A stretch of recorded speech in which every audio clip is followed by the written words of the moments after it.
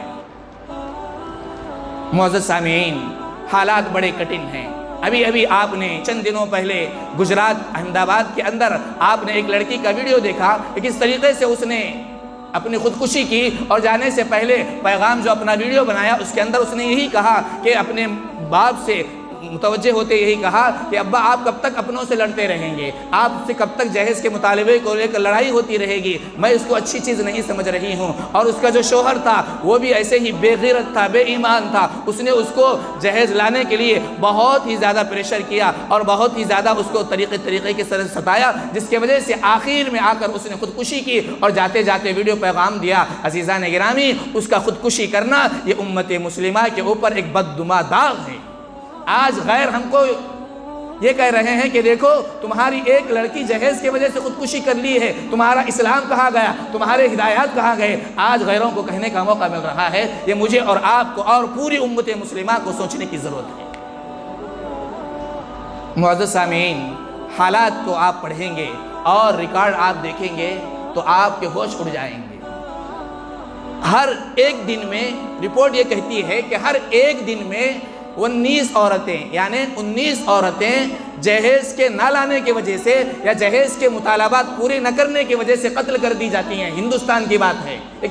کسی کنٹری کی بات نہیں ہے۔ اور ہر 77 منٹ میں ہر ایک عورت کو جہیز نہ لانے کی وجہ سے موت کے گھاٹ اتار دیا جاتا ہے۔ عزیزان گرامی، یہ ہمارے اس ملک ہندوستان کی بات ہے، کسی اور دوسرے ملک کی بات میں نہیں کر رہا ہوں۔ آج بے دینی اتنی پھیلی ہوئی ہے، آج ہمارا یقین اللہ کی ذات پر نہیں ہے، آج ہمارا یقین اللہ کے وعدے اور اللہ کے رسول صلی اللہ علیہ وسلم کی سنتوں پر نہیں ہے، جس کی وجہ سے آج ہم نے دنیا کی محبت میں آ کر جب اپنے بچوں کا نکاح کا موقع ہوتا ہے، جب ہم لڑکے والے ہوتے ہیں تو بہت ہی زور و زبردستی کرتے ہیں اور سامنے والے سے سامان لینے کی کوشش کرتے ہیں، اور لڑکی والے کیا کرتے ہیں، مجبور ہوتے ہیں اپنے بیٹی کو نکاح کے دینے کے لیے۔ جب ان کے پاس مال نہیں ہوتا ہے تو کیا کرتے ہیں، آپ ان کی زندگی اٹھا کر پڑھ لیجئے اور آپ تحقیق کر دیکھ لیجئے کہ وہ کیا کرتے ہیں، سود کے طور پر قرض لاتے ہیں اور اپنی جائیداد کو بیچ کر قرض لاتے ہیں، اور بیٹی کا تو نکاح ہو جاتا ہے لیکن سالوں سال یہاں تک کہ بعض کی پوری زندگی ختم ہوتی ہے لیکن ان کا قرض ختم نہیں ہوتا ہے۔ عزیزان گرامی، یہ ظلم ہے،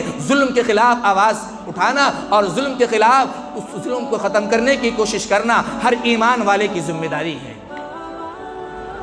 معزز سامعین، اللہ کے نبی علیہ السلام کے پاس ایک شخص آیا، آ کر اس نے کہا، اے اللہ کے رسول، میں غریب ہوں، میں جہاں پر بھی نکاح کا پیغام بھیجتا ہوں لڑکی والے مجھے لڑکی نہیں دیتے ہیں، نکاح کا پیغام قبول نہیں کرتے ہیں، اس وجہ سے کہ وہ جو کام کرتا تھا چھوٹا کام تھا، یعنی ہمارے جسم میں جو فاسد خون ہوتا ہے، جو زائد خون جمع ہو جاتا ہے، اس کو نکالنے کا کام کرتا تھا، اس وجہ سے مجھے کوئی لڑکی نہیں دے رہے ہیں۔ تو اللہ کے نبی علیہ السلام نے کہا کہ دیکھو فلاں قوم میں جاؤ، فلاں قوم کے سردار کے پاس جاؤ، جا کر اس سے یہ کہو، سردار سے یہ کہو کہ اللہ کے نبی نے مجھے آپ کے پاس بھیجا ہے اور اللہ کے نبی کا یہ حکم ہے کہ آپ اپنی بیٹی کا نکاح مجھ سے کرا دے۔ جیسے ہی وہ صحابی رسول جو نوجوان تھے وہ اس سردار کے پاس گئے، جا کر یہ کہا کہ میں اللہ کے رسول کے پاس سے آیا ہوں، اللہ کے رسول نے یہ کہا ہے کہ آپ کے بیٹی کا نکاح مجھ سے کرا دیا جائے۔ تو اس سردار نے یہ نہیں دیکھا کہ کیا کام کرنے کرنے والا ہے، بس اس نے یہ دیکھا کہ اللہ کے رسول نے بھیجا ہے تو وہ قوم کا سردار تھا اور اس کی لڑکی بھی بڑی اچھی پڑھی لکھی تھی، مالدار تھے، لیکن اس کے باوجود اللہ کے رسول صلی اللہ علیہ وسلم کے حکم کے مطابق اس نے اپنی لڑکی کا نکاح کر دیا۔ عزیزان گرامی، مجھے اور آپ کو بھی اس بات کی ضرورت ہے کہ آج ہمارے معاشرے کے اندر بہت سارے غریب لڑکے ہیں، بہت ساری غریب لڑکیاں ہیں، مجھے اور آپ کو چاہیے کہ ہم اس جانب اپنی توجہ کو مبذول کریں اور یہ کوشش کریں کہ آج کے اس زمانے میں ایک غریب لڑکی کا نکاح ایک غریب لڑکے کے ساتھ کرا دینا، بغیر جہیز کے کرا دینا، یہ بہت بڑی سنت ہے، ایک بہت بڑا ثواب کا کام ہے۔ آج ہم تمام کو چاہیے کہ ہمارے معاشرے کے اندر جو برائیاں پھیلی ہوئی ہے اس کو ختم کرنے کی کوشش کریں، اور خاص طور سے نوجوان طبقہ آگے آنا چاہیے، اس لیے کہ آپ تاریخ اٹھا کر پڑھ لیجئے، جب بھی انقلاب آیا ہے وہ نوجوانوں کی بدولت آیا ہے، اس لیے کہ آپ بڑے بڑے جو سپہ سالار گزرے ہیں، بڑے بڑے جو مصلح گزرے ہیں، آپ ان کی زندگی اٹھا کر پڑھ لیجئے کہ ان کی زندگی میں انقلاب کیسے آیا، انہوں نے دنیا کے اندر انقلاب کیسے لایا۔ اگر آپ دیکھیں گے تو انہوں نے اپنی جوانی کا صحیح استعمال کیا۔ وقت کی ضرورت ہے کہ نوجوان آگے بڑھے اور جہاں جہاں پر جہیز لیا جا رہا ہے وہاں پر وہ آگے بڑھ کر کام کرے اور لوگوں کو بتائے کہ دیکھو جہیز لینا یہ سنت رسول نہیں ہے، اگر جہیز دینا اچھی بات ہوتی تو سرکار دو عالم صلی اللہ علیہ وسلم اپنی پیاری بیٹی حضرت فاطمہ کو دیتے، لیکن عزیزان گرامی حضرت فاطمہ کی سیرت کو پڑھتے ہیں تو آنکھوں سے آنسو جاری ہوتے ہیں کہ سرکار دو عالم صلی اللہ علیہ وسلم کی بیٹی ہے اور جنتی عورتوں کی سردار ہیں، ان کو جو جہیز دیا جا رہا ہے، ان کو جو سامان دیا جا رہا ہے بڑا مختصر سامان ہے، کیا ہے؟ ایک تکیہ ہے اور ایک چادر ہے، اور عزیزان گرامی تکیہ بھی ایسا ہے جس کے اندر کھجور کے پتے بھرے ہوئے ہیں اور بہت زیادہ ساز و سامان نہیں ہے، لیکن آج کل یہ کہا جاتا ہے کہ دیکھیے ہم جو ہے سامنے والے سے مطالبہ نہیں کر رہے ہیں، وہ خوشی سے دے رہے ہیں اس لیے ہم لے رہے ہیں۔ بزرگان محترم، آپ اس لڑکی کے باپ سے جا کر پوچھ لیجئے، اس لڑکی کے بھائی سے جا کر پوچھ لیجئے، کیا جو لاکھوں کا جہیز دے رہا ہے کیا دل کی خوشی سے دے رہا ہے؟ ہرگز دل کی خوشی سے نہیں دے گا، اس لیے کہ ایک انسان اپنے بچوں کی زندگی کو بنانے کے لیے 1 روپیہ 2 روپیہ 10 روپیہ جمع کر کے رکھتا ہے تاکہ میرے بچوں کا آگے مستقبل سنور جائے، لیکن چونکہ اس کی مجبوری ہوتی ہے کہ اس کی بہن ہوتی ہے تو اس بہن کے نکاح میں جہیز دینے کے لیے وہ دل کے نہ چاہتے ہوئے بھی کسی کے پاس سے مال لیتا ہے، کبھی قرض لیتا ہے، لے کر جہیز دیتا ہے، وہ دل کی خوشی سے نہیں دیتا ہے۔ آج کل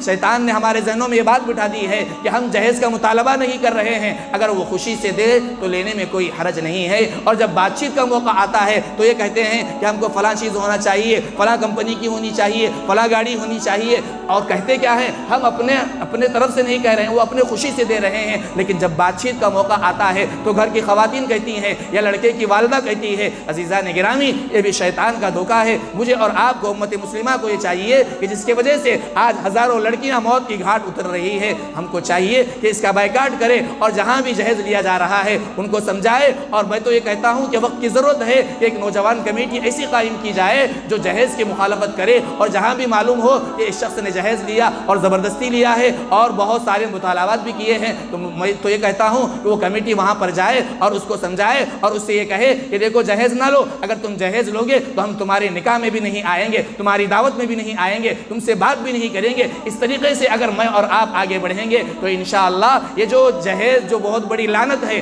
جو ہمارے معاشرے کے اندر پھیل چکا ہے، جس نے ہمارے گھروں کے چین و سکون کو برباد کر دیا ہے، انشاءاللہ یہ ختم ہوگا۔ اگر ہم نے یہ عمل ابھی نہیں کیا تو حالات تو اتنے خراب ہو رہے ہیں، اتنے خراب ہوتے چلے جا رہے ہیں، چند سالوں کے بعد آپ پریشان ہو جائیں گے اور یہ کہیں گے کہ کاش کیا ہی اچھا ہوتا کہ اس کی کوشش بہت سال پہلے کی جاتی تو یہ بہت ہی اچھا ہوتا۔ معزز سامعین، آخر میں ایک بات یہ ہے کہ اللہ کے رسول صلی اللہ علیہ وسلم قیامت تک آنے والے انسانوں کے رسول ہیں اور رہبری آپ ہی کی ہے، اور قیامت تک آنے والے ہر ایک کی نجات سرکار دو عالم صلی اللہ علیہ وسلم کے طریقے پہ ہیں۔ سرکار دو عالم صلی اللہ علیہ وسلم نے ارشاد فرمایا کہ فَاصْفَرْ بِذَاتِ الدِّينِ کہ دینداری کو بنیاد بنا کر نکاح کو قائم کیا جائے گا تو انشاءاللہ کامیابی ملے گی۔ مجھے اور آپ کو اور امت مسلمہ کو چاہیے کہ آج کے حالات کے موافق ہم تمام کو چاہیے کہ جہیز کا بائیکاٹ کرے، اور خاص طور سے جب بھی نکاح ہو تو سادگی کے ساتھ نکاح کرے، اس لیے کہ سادگی کے ساتھ نکاح کرنے میں برکت ہوتی ہے، اور نکاح کے سلسلے میں ایک عظیم سنت یہ ہے کہ نکاح جو قائم کیا جائے مسجدوں میں قائم کیا جائے، اس لیے کہ سرکار دو عالم صلی اللہ علیہ وسلم کی سنت ہے۔ میں آپ حضرات سے گزارش کرتا ہوں کہ ہم اپنے متعلقین کا رشتہ جو کرے بالکل سادگی کے ساتھ کرے، سنت رسول کے مطابق کرے، جہیز کا مطالبہ نہ کرے، چاہے لڑکے والے ہو چاہے لڑکی والے ہو۔ اگر لڑکی والے دے بھی رہے ہو تو لڑکے والے اس میری گزارش یہ ہے وہ یہ کہے کہ اللہ کا دیا ہمارے پاس بہت ہے، اس نکاح کے ذریعے سے انشاءاللہ ہمارے روزی روٹی میں برکت ہوگی، مجھے جہیز کی کوئی ضرورت نہیں ہے۔ اس طریقے سے آپ پہل کر دیکھ لیجئے، سنت رسول کے موافق نکاح کر کے دیکھ لیجئے کہ اللہ تبارک و تعالی کیسے ہمارے گھروں کے اندر چین و سکون کو داخل فرمائیں گے۔ انہی باتوں پر اپنی اس تقریر کو ختم کرتا ہوں۔ وما علینا الا البلاغ۔